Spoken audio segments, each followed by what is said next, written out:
Okay, welcome Okay. everyone. Welcome to another Astral interview. And here with me, I have Ashleigh Torres and Gil Esquibel. And I'm hoping I pronounced that properly, Gil. So Oh, you did fine, Rose. thank you, thank you. So I met Ashleigh through David Sarita and Crystal Sarita, who are very dear to me, who I work closely with. Ashleigh, in meeting her, I got very close to her experience in the past. She used to live in Sedona for 15 years. She ran a healing center there and worked as an oracle. Through our losses, we became closer to each other. I got the experience of visiting both Gil and Ashleigh at their home several times. Gil's just an amazing energy, and just being in his presence is very fulfilling. There's something there. There's a presence there that you feel the center you come into his space, and I just can't wait to move forward in this interview and unravel Gil and his life and who he is for everyone. So what I'd like to do at this stage is ask Ashleigh, please, to introduce Gil for us. Thank you, Cheryl Rose. Well, my daughter actually introduced me to Gil in Sedona. Gil had drove up from San Francisco to meet with Crystal and David. He was a client of theirs. And Crystal said to Gil as he was leaving, I think that you should meet my mom. And you both meditated. I think you would get along. And, it was all meant to be. And within a few days of meeting Gil, we both realized that we had all these past lives together, and they were all spiritual past lives, like devotees of Krishna, devotees of Buddha. And also we had many lifetimes in Egypt together. And so there was a soul recognition that was quite immediate. And right from the very beginning, we felt that we had spiritual work to do together. And so it wasn't a normal, 3D Yeah, kind of coming together. I hear you. Yeah. It was very auspicious and very guided. And as a matter of fact, Gil's late wife, who had passed away 3 years prior to us meeting, had orchestrated us meeting. And soon after, we had a visitation from Jesus, Jeshua ben Joseph. We refer to him by his Aramaic name, along with Mary Magdalene, in a 2-hour meditation that Gil and I were in alone together. And a lot was brought forth about us working together in the future. So that just lays down a little groundwork, because I wasn't sure what our relationship looked like. I didn't know if we were going to be friends or if we were going to be partners. And one of the things why I wasn't sure is because Gil was very singly focused on his relationship with God, with Source. And Right. he had been a non-denominational priest for 10 years. He entered a non-denominational order in San Francisco, and became a non-denominational mystical priest. And so I wasn't sure how it was going to look for us, but all I knew is that with his soul recognition that I had with him, I could not be with him. You know what I mean? It was just natural to be together. Absolutely. And so Gil, yeah. So I just started helping him right away, assisting him with his spiritual work. He put out a book, I don't know, about 7 years ago, My Journey into Christ Consciousness. And I edited that book for him and helped him with that. And 3 years before our new book, Gil's new book was published. It was just published it was released on the Equinox. And then 3 years before we published and edited his second book, he'd completed his second book 3 years before. And so we just published that. So and that's Gil's life's work. His sole purpose has been to help people to understand who they really, really are. Thank you, Ashleigh. Thank you for sharing Sure. that. So let's go to Gil now. Gil, let's start with you and your life in the very beginning. Like, where'd you grow up? What town were you in? What inspired you? Well, I was born in a little town in the mountains of New Mexico, Parkview. Wow, And, for the first 3 years of my life, it was pretty regular. There was a huge family. My mom had 13 kids, it was, that is a and huge family. And after giving birth to the last one, which was 13th, and I was 10, my mom passed away shortly after, and a few days, and I was sent, myself and my younger brother were sent to an orphanage, an all boys orphanage in New Mexico, Albuquerque. And it was run by nuns, Catholic nuns. And it was an interesting experience, to say the least, Yeah, and then my dad was able to get us out after about 5 years in the orphanage. So But by that, in the I had. so in the orphanage, did you feel you were indoctrinated by the nuns in some way, or it was very free flowing? No, I don't feel that at all. I didn't feel it had any effect on me. But what did have effect is, which I had to overcome, was the beatings, especially, with this one nun. And, so there was not the ability to let go, as a child. So I had to hold all that in. And, but I know that's the path I chose to come and Yes. fulfill. So, I don't complain about it. I don't, I just think it was an interesting experience for a child. So after you left the orphanage, so after you left your orphanage, and it was your father who got you out of there? Right. Okay, and so you stayed with your father after that? Yeah, I stayed with my father and the family, or, the younger ones, until I graduated high school. Okay. And right after that, at that time, the military obligation was in effect and a person had to join. So I joined the Army in 1957. And I spent 3 years there. But amazingly, after basic training, I was sent to this place. They drafted me into what is called the Army Security Agency. Okay. And I was sent to Japan? Yeah, it was Japan, the southern tip of Japan, and it was beautiful there. And the Japanese would do all our laundry. They would do the dishes. So it was like having an 8-hour day job in a beautiful place by the ocean. And so I was blessed in that sense of fulfilling my military obligation in a comfortable way. Okay. And then I came back, just lived a normal life for a number of years. And it was around 1968 when I really started waking up a little, or the desire to wake up started happening. What initiated that, do you think? I think it awakened something within me that I think had been pretty much encrusted by the world, just by the density of the consciousness of this world. Right. And so it took something, I guess, to really, at least in my, shake me up and start seeing things. And there was an automatic desire to know what it's all about, to know God. Right. And so this started me on a much more alone path. Before I used to hang out with a lot of friends. Right. I became much more of a loner. And I think it was in I think August of 1969. Okay. I had an experience. I had quit the good job I had, and because I was looking for something. I was trying to understand what we're doing and who we are, in essence, who we are. And so. And you're still on this lone path. Yeah, once I started on my spiritual journey, it was alone, Right. I hear you, yeah. And this one day I took a drive up to the foothills, in Northern California. I was living in the Bay Area at the time. And I walked up this hill and I laid down under a tree by a creek.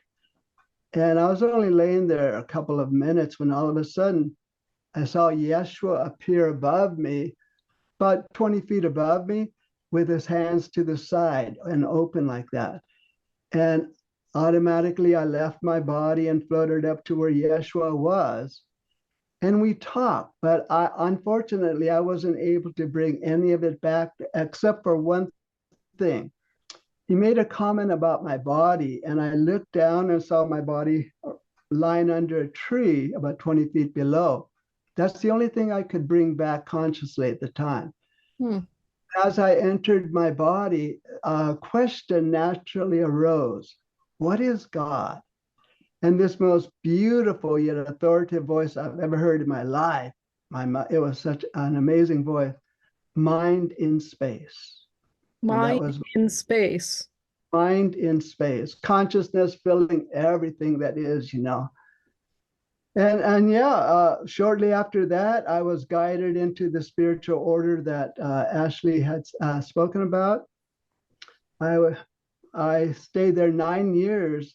So And what type of priesthood was it? Like it was non-denominational, so was it like it would be more the head of the order, Father Paul, was a very, very high conscious being. He was very high. And would you be comparing it to something like Franciscan or no, I would actually call it non-denominational, where it didn't have the purpose of it was to again awaken a person to who we truly are. wow. And so, it was called the Holy Order of Man. It was women too, probably a little over half were women, but it's an acronym for the striving of the order.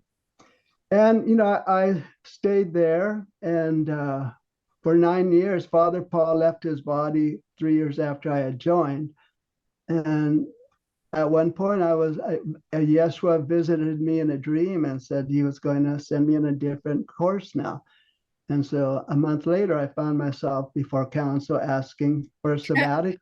Can I ask you about your stay there while you were there? Like what was your experience while you were there in the Oh, in the order, yeah, that was especially that first year. That first year, believe me, I would not. If you offered me $1 trillion, I would not touch that. It was that difficult because wow. it was a process of that part of us that the egoic part, the false ego, actually has or seems to have an identity, and it knows that this was a path that would start to dissolve it, and it did everything in its power to get me to leave the order. For that first year, yeah, it was really hell, but it was a starting of a disillusionment of the ego, which what that does is uncover us to the reality of who we are. But a lot of people have many layers. I think, and that I think as you get up in consciousness, the layers are less and less till you finally come to the last one. Right. And it's an identity that with the separate, with the illusion. And in fact, this morning in meditation, I really had a beautiful meditation in which I was surrendering anything that I thought of that was not of God, that was not of the oneness of everything. And I saw Gil, the identity of Gil pretty much dissolved, it just like left. And I know what that means, but I'll get into something right now. Okay. When I was in the order, I had a number of revelations. Was there a routine? Was there a routine at the order that you had to do day to day, or was there must yeah, absolutely. It's yeah, we would get up, I think, around 5:30, go to the chapel for communion, come back up, have breakfast, and then the order was self-sufficient. Brothers and sisters in the order worked outside jobs to bring money in to support the running of the order. So right. yeah, so that's what I did. But then when you came home, when you would come back to the order after work, didn't you have to do your spiritual practice at night also? Oh yeah, we did a lot of spiritual work. And in the morning we woke up at 5 and went and had communion. So our day was started on that level. But again, it's not I don't want to in any way associate that with Catholicism because I Mm. was raised Catholic, and unfortunately, I did not feel that there was any spirit in it. It was like a routine, you know. Mhm. Um, What happened when you were at the order that stands out? well, it was, you know, like I said, it was the beginning of the death of the ego, Right. and it was very, very difficult for me. Like, you know, we were just talking about that first year. Wow.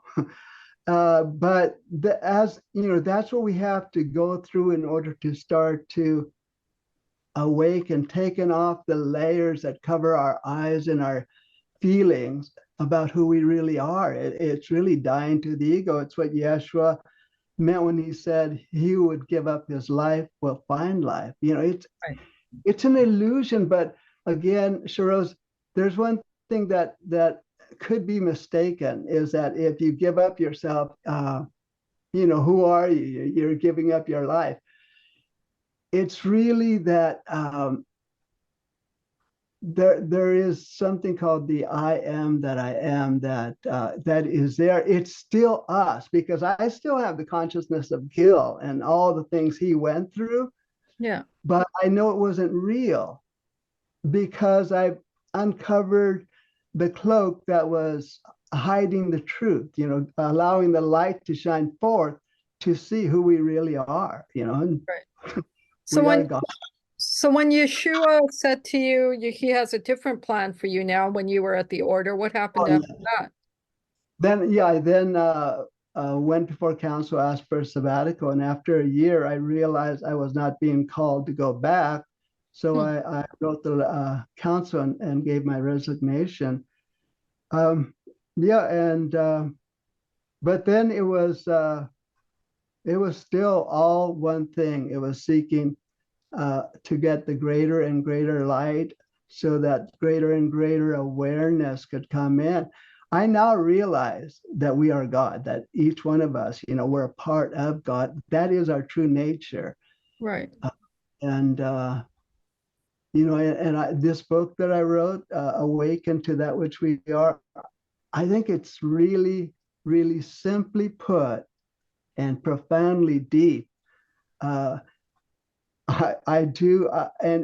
If it wasn't me who wrote that book and I had gotten a hold of it, I would have read that over and over and over because it's got the essence of what a spiritual person is looking for. And it's not difficult, but there is a releasing of an egoic identification that happens, but we never lose the truth of who we really are. We're just becoming brighter and brighter with less, you know, stuff hanging on.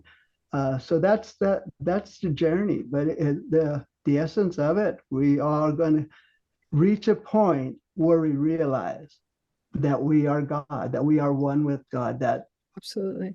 we are so infinitely greater than we could ever conceive of. Yeah, absolutely. So you left the order, and at some point, so you were still alone when you left the order. At some point, you met your wife, though, right? Right, right. And I met her at, I had left the order and I had moved back to, I was in Massachusetts at the time. So I worked for about a year to save up money and then I moved back to the Bay Area. And there was this, I saw in the paper that there was a lecture, a spiritual lecture. And so It's the yoga. yeah, it was with City, I think it's City Yoga. Mm-hmm. But I went there and my first wife, Linda, was sitting up in the balcony, like, and she said she really noticed me when I first came in. And so, you know, the lecture went on, and afterwards she came up to me and we started talking like we had known each other forever, you know. Yeah. It was really and I was, yeah, we were together for almost about 28 years, a little over. Wow. So you must And have grown quite a bit spiritually together, considering that she was on a spiritual path and so were you. right, right. She was with a group called Siddha Yoga, and so I joined. That was Muktananda, Swami Yeah. Muktananda was, Yeah. and And Guramai. yeah, and then afterwards Guru Yeah. Maya.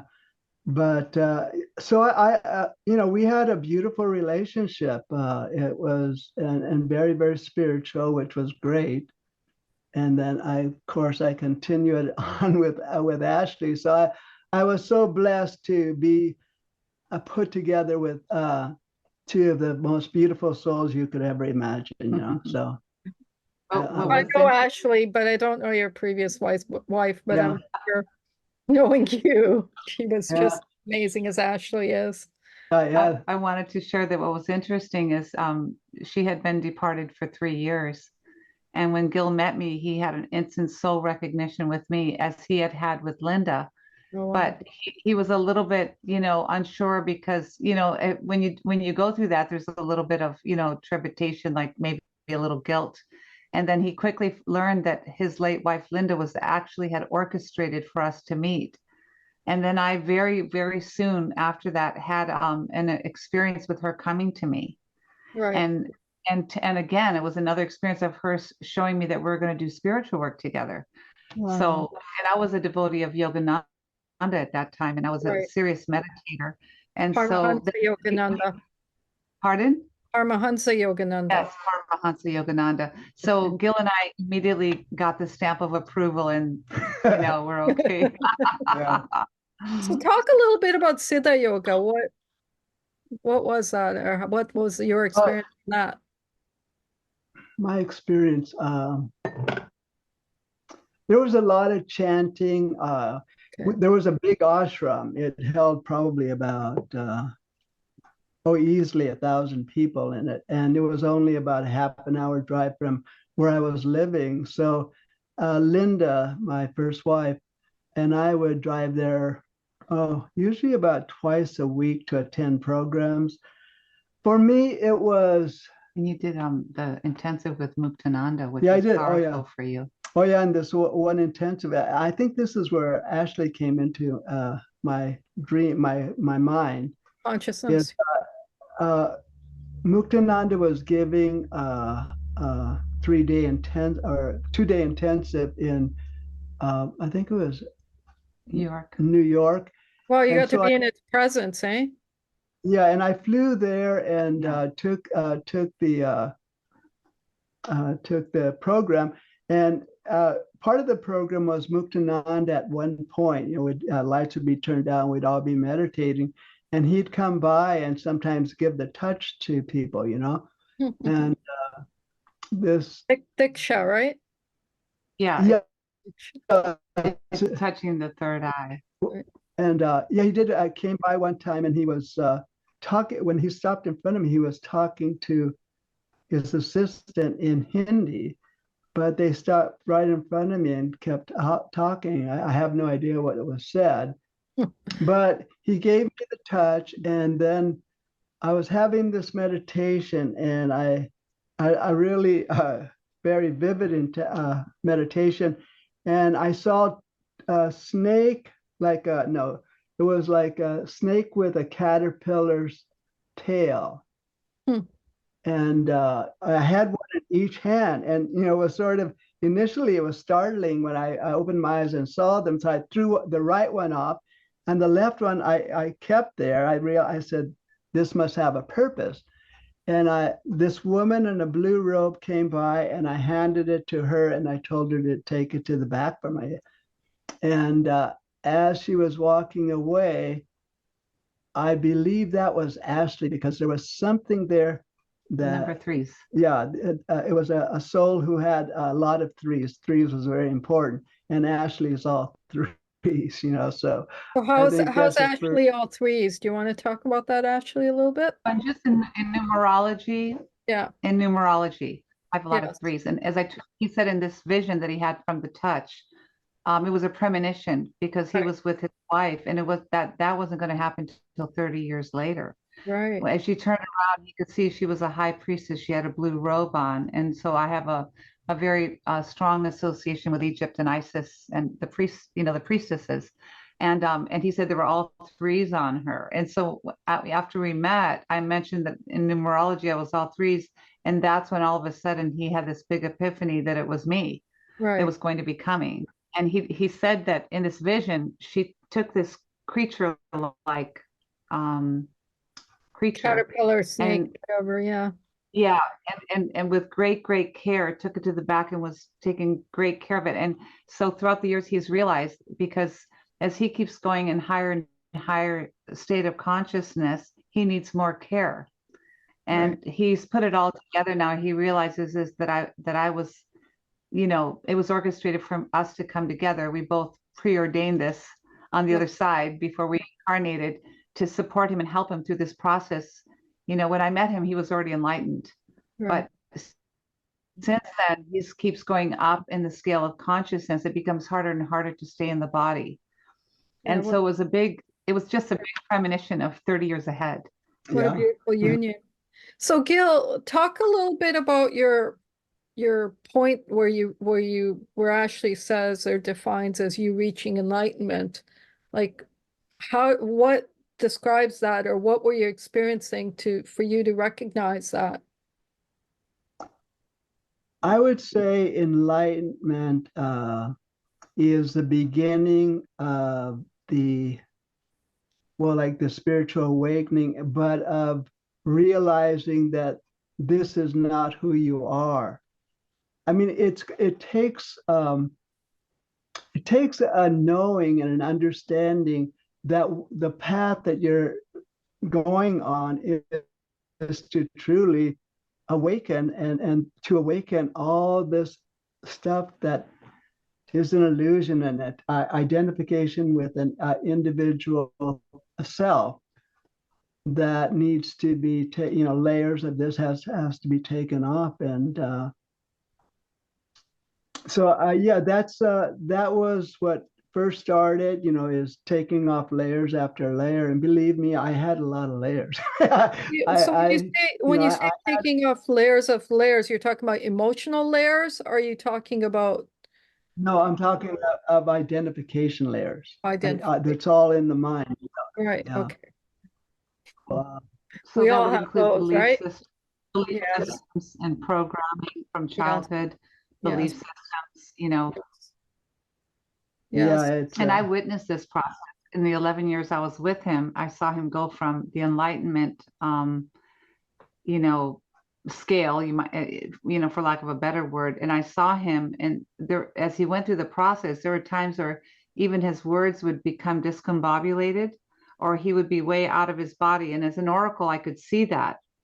And so he had an incredible coach for the first 3 years, as he kept climbing the scale of consciousness, that helped him with and told him what would help him to hold his light, because he had so much light, how to hold the light in his body.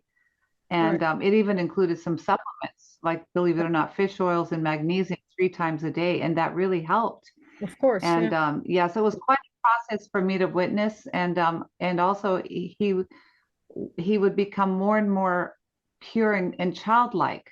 And so he was so innocent, that he didn't know how to really protect himself, and through that process, he got scammed for a lot of money, because somebody called him on the phone and he just believed him. You know what I mean? Like, he was very naive and pure like that. Yeah. So that's where, I would notice these things. And I started realizing, oh my gosh, at first I didn't understand, but then I started realizing, don't look at this from the 3D. There's something huger happening, and you need to help him and support him through this process. Yeah. It took quite a few people, like quite a team actually, that helped Gil through his process and helped me to understand what was going on. And that's why he was able to successfully hold that, because a lot of people just leave their bodies. So would you, Gil, share a little bit about the processes you did to get yourself through the layers, so that other people understand what that means? Right. I think one of the most important and basic things is to be able to control your mind. And in the order, we had this exercise. It was an orange. You start with an orange, and you peel it, and you get one of the seeds out of one of the segments, and you plant that. This is all going on. You have to go through this process step by step. You plant the seed, you water the soil, and you see a sprout come up, and then you follow it all the way into a full-grown tree. And then in spring, the blossoms come on, and you follow a blossom and watch it And grow in into an and that's orange. all in your mind's eye, right? This is all your mind. What we would do is take an orange and put it on the table, and then close our eyes, and then go through that process.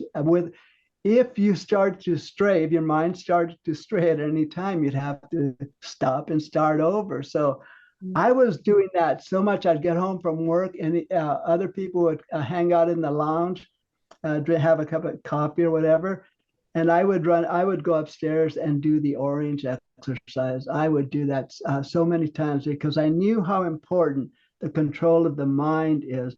So you were asking about what is one of the first things. Control of the mind. It really is. It's very important. Yeah, staring at a candle flame is really, really great for stilling the mind. And that also assists in deeper meditations too. So what would you say to somebody? Because I can just hear people saying, well, that's boring. What would you say? Well, it depends what you want. You could do it like with a candle flame. That's very powerful. It's a matter of having control of, or I wouldn't say having control of what passes through your minds, because I get thoughts from the world passing through. I don't identify with it or anything. It's being able to determine what you accept as yourself and what is just noise from the world, and again, there is a discipline to get there, because the ego doesn't go very easily. It's a worthy foe, I'll tell you, because. And the other one was becoming the observer. Yeah. Becoming the observer? Could Pardon you me, elaborate? Could you elaborate a little bit? The other big point. No, I just wanted to say that Gil has really, because he, for 11 years, I went through a big process of really going through the throes of my ego being with Gil, because I didn't understand what he would call Christ consciousness, but really that just means union with God. It's just another term. Right. And he was going through this process of enlightenment and going into higher fields. And as an earthly woman, even though I was very spiritual and I'm an oracle, at times it would appear to me that he was, detached, almost insensitive, but he wasn't, and it took me years I went through the whole throes of my ego getting totally dismantled, right? Yeah. Before I could reach a level of understanding that Gil would help me with when I was going through that death of my own ego, being with Gil, was he would help me and tell me to observe myself and to not identify. Right. With like, sometimes I thought I was a horrible person because I didn't understand him, and I would just get so frustrated with him. And he never took it personally. Like, he was so detached from all that, and he would tell me, just observe that that's not really who you are. Just observe that person getting upset and never judge it, he would tell me. So that's been a big thing that he wrote in his book, is to become the observer and the witness. Yeah. I often say that I'm kind of in observer mode these days. I don't really react as much as I used to, just watching and waiting to see what happens next, kind of thing, right? Beautiful. Yeah, because you get to that point where, okay, I really don't understand what's happening now, so let's just let whatever happen happen, and we'll just sit and watch, right? I've gone through those periods. I think we all do. I termed the dark night of the soul. Right. That first year in the order was one big dream, a dark night of the soul. Right. Yeah, but when a person starts to awaken and realize the reality of who we are, I don't know what could dissuade them from the path, Right. I hear you. Because, it's, because you're getting to know yourself more and more, and what more could anybody want than to understand themselves, right? Like, but it's But it's that initial discipline, like Gil said, that's required to open the doors to recognizing more and more of yourself. Ashley, you keep saying you're an oracle. Can you talk a little bit about that? How you discovered you're an oracle and what made you realize you're an oracle, please? Sure, sure. And I'd love to because, I think people that don't know the gifts, they always think it's much more grandiose than it is, the whole Right, process. Like for right, me, I moved to Sedona, Arizona, and everybody kept telling me I was a healer. And but I didn't understand this. Like, what do you mean healer? Like, yeah, and people would tell me you're an oracle, you have lives in Egypt. And I'm like, what are they talking about? So how, I really feel this is what I really feel. Because we all have these gifts, every single person is a desire to give, right, and so that is what opened the door for me. And that's how it first started was my hands would get hot when somebody around me was suffering or right, going through something and I didn't understand it. And then another oracle said to me, I see your guides, your angelic guides, and they're ready to support you, and you need to step into your place of service as a healer. And I was terrified, and I said, okay. And I didn't know how to do it. All I know is all this energy would come through me in my hands and even tears would flow. And instantaneous healings would take place, like physical healings. And I didn't even like it scared me to death, and then it was very organic. So it was a little at a time.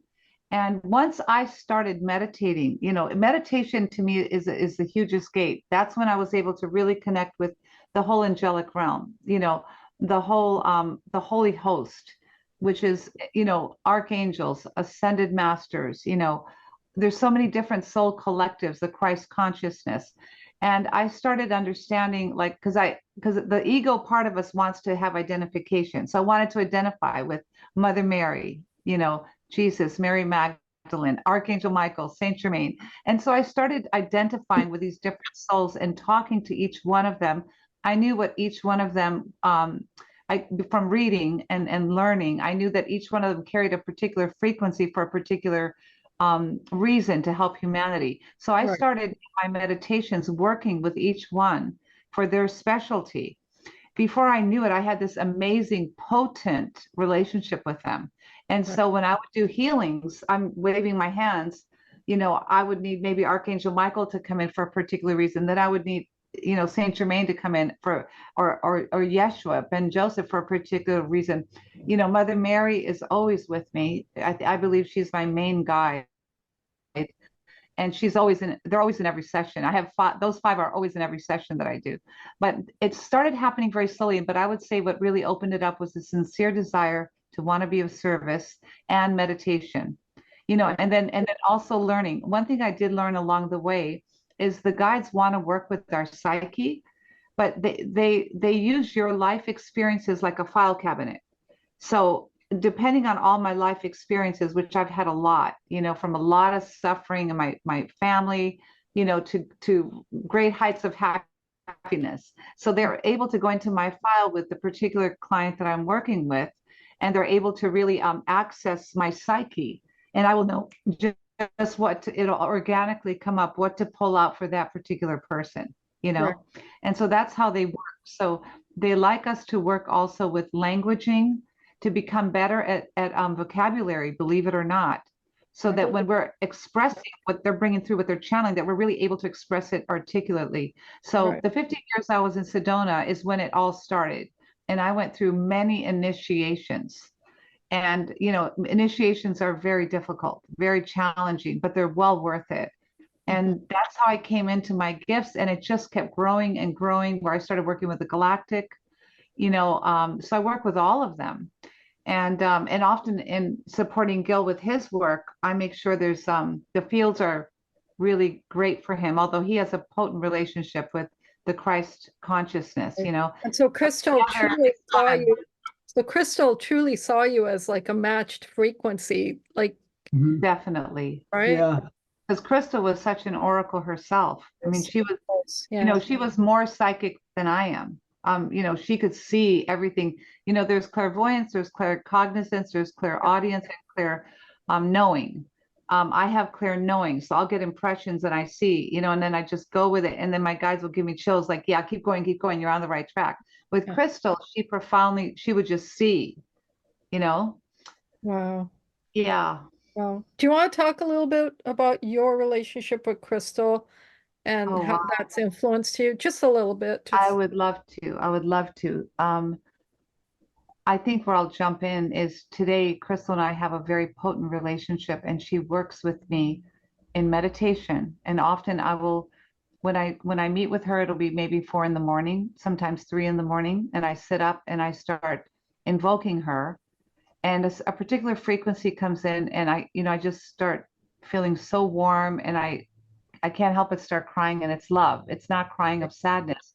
It's this immense love and joy that I feel for my daughter. And I'll right. ask her, come in and help me to work with your daughter's crystal. Help me to work with Alira. Help me to work with Astaria. And I'll talk to her about each child, and then I'll use oracle cards and a pendulum. Right. And that pendulum will swing like yes, like no, like, so she gives me guidance on how to Oh, support the wow. family.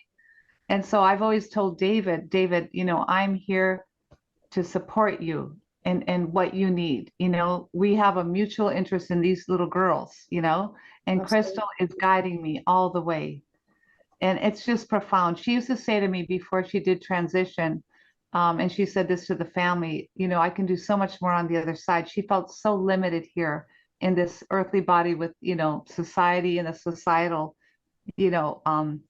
I don't know what you want to call it, pressures or and so she said, I can do so much more on the other side. Of course, we did not want her to go to the other side, No, but it's not. she is doing so much more, Yeah. as is Thomas. I mean, really, we know them, we feel them, we know that they're more alive than ever. Like, she's more alive than ever. She's freer than she was here on the earth.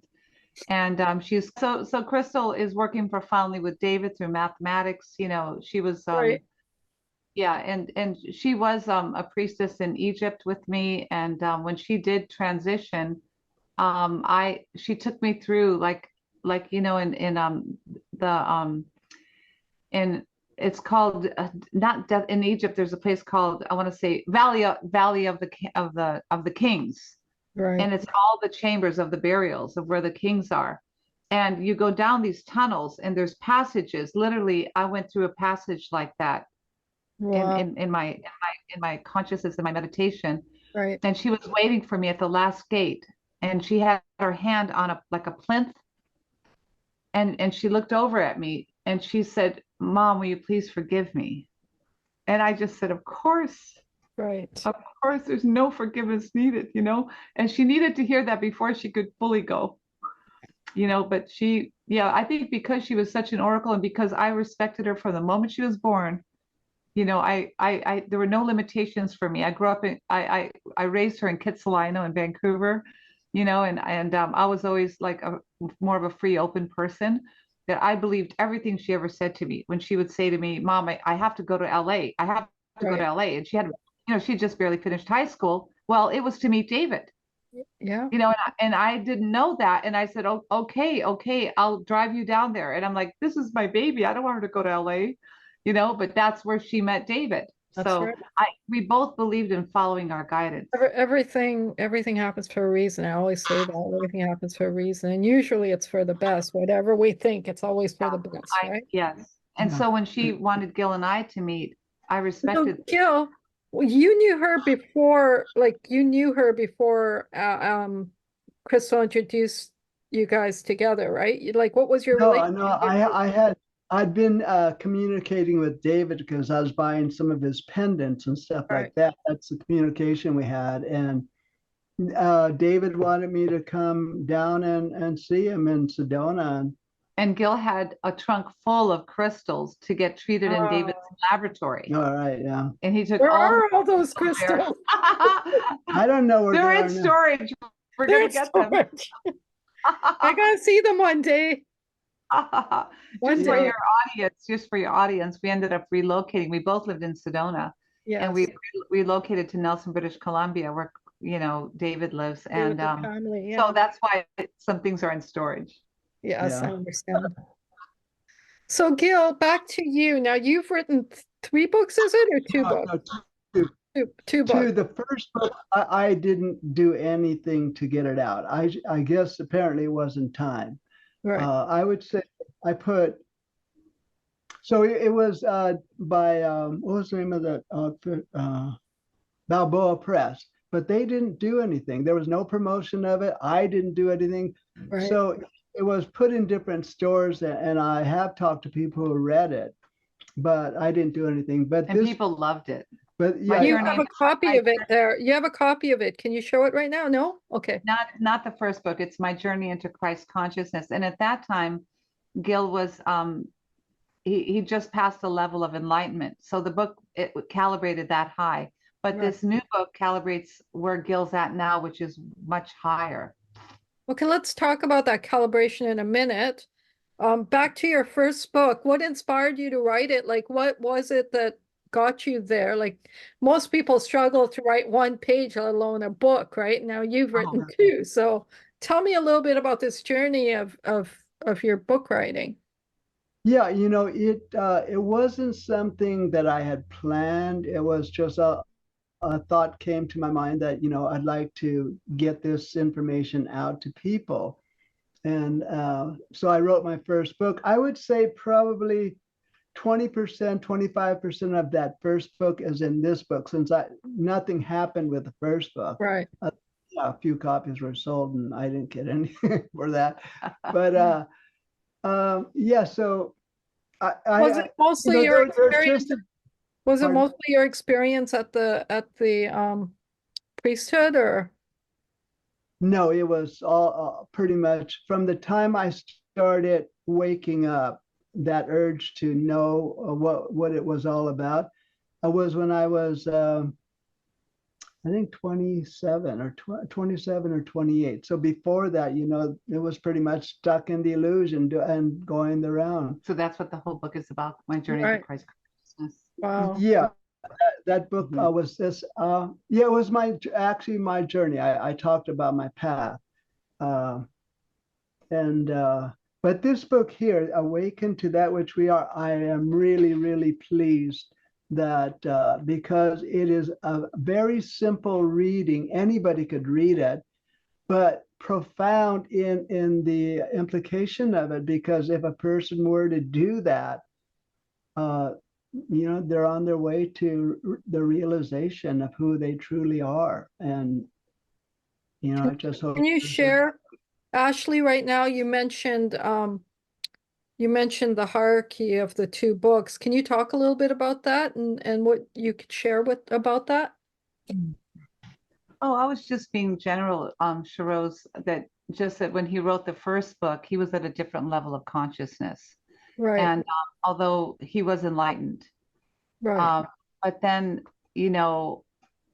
and what is enlightenment? You know what I mean? I mean, there are masters on the earth, like Sri Amma Bhagavan in India. They literally, I mean, they don't talk about this, but I know that they have a scale of being able to measure consciousness, as did David Hawkins. Right. Dr. David Hawkins, he wrote 22 books on consciousness. Yeah, I read his Power versus Force. Right, very powerful book. And Dr. David Hawkins developed a scale of consciousness. Right. And there's a huge collective that follow his teachings. And so he lived in Sedona, Arizona. And when people would drive around like a few miles radius out of his home, they could feel his energy. Right. And so I was introduced to Dr. David Hawkins' work through people that were following in my ashram, Paramahansa Yogananda. Right. And so they were all into consciousness. So it's just interesting that I was already very interested in this. And then I met somebody that was world renowned for doing Dr. David Hawkins' scale of consciousness calibrations, like through kinesiology. Yes. And so we became friends. And when I met Gil, and I saw that Gil was just, on the path, and then he was struggling with a few things after he became enlightened, like being in his body, was really out of his body a lot. So I said, I think you should work with, and his name is Clayton Stedman. Right. And he has a technology company called Focus Life Force Energy. Right. And it's an energetic grid that goes over people's homes to support them in raising their consciousness. So I Right. called Clayton and I asked if he would be willing to work with Gil. He started working. Well, first of all, he calibrated Gil while he was on the phone with me. And he said, what? Like, what? Like, like, because Gil calibrated so high. And Right. so he started working with Gil. And for 3 years, he worked with Gil and coached him and supported him in understanding what was happening. And Right. Clayton Stedman is also very, very much an oracle himself. Like Right. he has a fluid communication with Yeshua, with Jesus. He would call him JC. Right. And so it was a beautiful, there are no accidents. Like all these people that I brought into and put into place for Gil, a whole team. And so he started explaining to Gil, you're going up, up, up, and most people will leave their bodies now. So I was really frightened. I didn't want him to leave his body. Oh, I know. So we did these different things to help Gil stay embodied. Right. And that's what Gil wanted, and that was his sole purpose, to bring the higher streams of energy in and ground it into the earth to be of service to humanity in the most effective way that he could be. Right. And so that was his striving goal. And then I was there kind of as his high priestess supporting him to do that. Right. And so one of the experiences that he had is when you get past the conscious level of 600, which is enlightenment, you have to go through a test, an initiation, a test. And so Gil went through that test. Within 2 weeks, he was completely done with that experience. There were no charges on it. He didn't feel upset with the people. And I was in shock, I was in shock. It was a real lesson for me of learning, watching him really be in his mastery to do that. Right. And it was a big lesson for me because I had to also forgive him because I kept warning him. So we all had our lessons through that, but as you go through different stages, there's different challenges or different initiations or tests. Right. And so Clayton Stedman was able to identify it and to explain what was happening. And so, so Gil just kept going way up. The Christ consciousness, Jesus Christ calibrated at 1,000. Yes, I know. Consciousness. Yes. Yeah. And do you know what Gil calibrates at? Would you Yes, be I willing do. to But, share that with us? we never talk about that because it's it almost seems egoic, like everything is grace. Everything is grace. Absolutely. But like when Gil was giving his talk 2 days ago for the release of his book, and it was a live book signing. Clayton was there, but he said like he's not talking, he's on a regular level. That's it's extraordinary that he's able to function as well as he can. And the last thing I'll say, something that made everybody laugh in our book signing, is he said that if I wasn't in his life, he would probably just eat crackers. And that is the truth.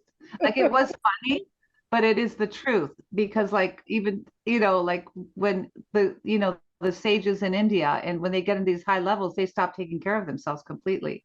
So you need someone there to help you and support you. Yeah, they're standing there in some kind of frozen pose with their eyes closed and some yoga pose. I've seen Gil go into these states where he's in a breathless state. I would go over there and I would Gil, and I would go like that, like touch him, and he would.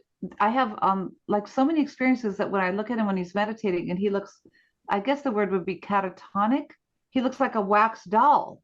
Oh, God. And I'm telling you, like, I don't understand all this, and I mean, I just wanted a normal spiritual guy, like, normal relationship.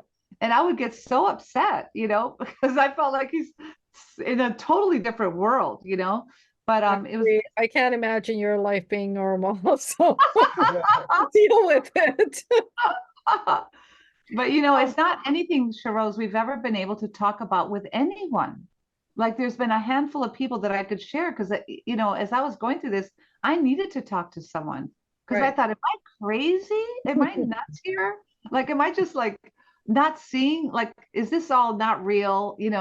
But then we would have people like Clayton substantiating it. Cecilia Ampon, an extraordinary oracle. I mean, extraordinary. She's been a huge part of our journey. She would absolutely substantiate substantiate everything. She has an amazing connection with the galactic, with the ascended masters, with the archangels. So we needed people like this, and Gil had signs along the way, because sometimes he thought, we can't help but doubt sometimes. Are we crazy? Like, is this really happening? You know what I mean? Yeah, absolutely. So let's do this now, just for fun. Gil, would you do a meditation with us? Sure. Um, Yeah. for the audience? I mean, it doesn't have to be a long one, but just, so everyone can experience the presence.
If you'd like to guide us through it, that would be okay too. And just let us know when we're coming out.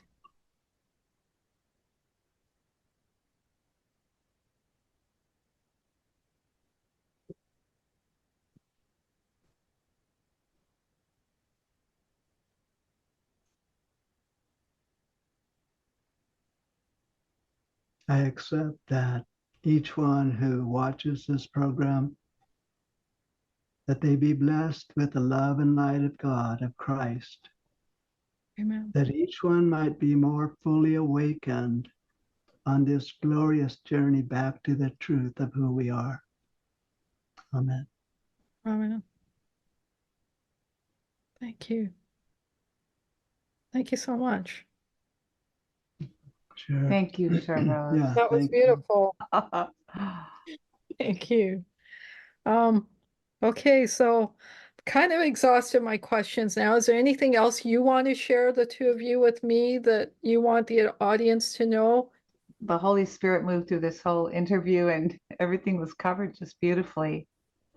Just the main point that Gil is really wanting to fill people's hearts with is that we are all one and we are God, and that all the suffering and all these, we're alchemists.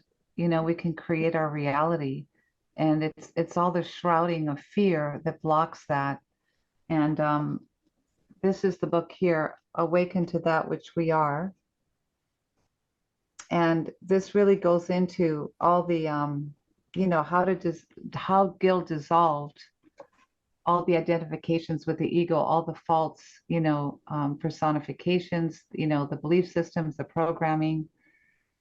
And he had this design like an ancient manuscript. This is I like see that. It's beautiful, yeah.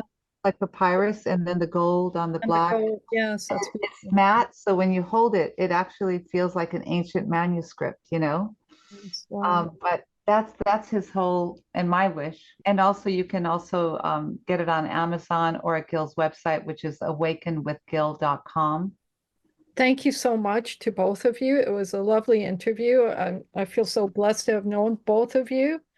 And, I guess God brought us together Yes. too, through Crystal and David and Thomas and Yeah. however that happened, however those Unbelievable. miracles happen. Unbelievable. I'm so grateful to this connection. Thank you so much. Yeah, thank you, Yeah. Sir Rose. Thank you very, very much. Yeah, Thank I'm you. so grateful. Thank you. Thank you. Hi, everyone. We said goodbye, but then my phone dinged and it said my book was here. And so I said that I wanted to open it up and read something from it. So here we go. And this is from Awaken to That Which We Are by Gil Esquibel with Ashleigh F. Torres on page 3. And it says the following. In my experiences of oneness with God, there was still a relationship between God and me. This could be referred to as the mystical marriage, or to one who has reached the state of Christhood. There is a union in the state of oneness between God or love and the uniqueness of your soul, the I am that I am, which is and will always be the truth of who we are as God in manifested form. When a person reaches a certain state of spiritual realization, he will experience and realize that the God he was seeking is actually himself. In a recent meditation, I saw myself approaching the tabernacle on the altar, in which the symbol of God was kept for spiritual services. I walked up to the tabernacle and slowly opened the door, and what I saw was my own self sitting on the throne in the tabernacle. It was a really amazing revelation of who, in reality, we are. We will all see and have the same experience as we journey toward Christ consciousness. That's a beautiful one. Yeah. Beautiful. You picked that randomly. That's amazing. That was really perfect, Sharose. Goes right to the Well, heart. I don't believe I picked it randomly. You know, none of this happens of my will. Yeah. I'm just the observer. That was perfect. Okay. Thank you. Okay, guys, I'm so happy to have my book and I'm looking forward to reading it. So I'll let you know when I finish reading it and I'll leave a review for you guys. Thank you. Okay, We great. really appreciate that a lot. We haven't even asked anybody to do that, so that's wonderful. Thank you. Yeah. Thanks, Okay. Cheryl. Have Have a a Love you nice both very much. Love you too. Bye. Bye. Okay. Words, mind in space, and that is God, and that is consciousness, y'all consciousness. And that's who we are. You know, it's a matter of, this book is about releasing the images and the layers of identifications with who we think we are. We're infinitely greater, and the I am that I am, that which is aware of yourself, that'll never die, so you don't have to worry and giving up this illusion that it's going to take your life away. Believe me, it'll give you life. So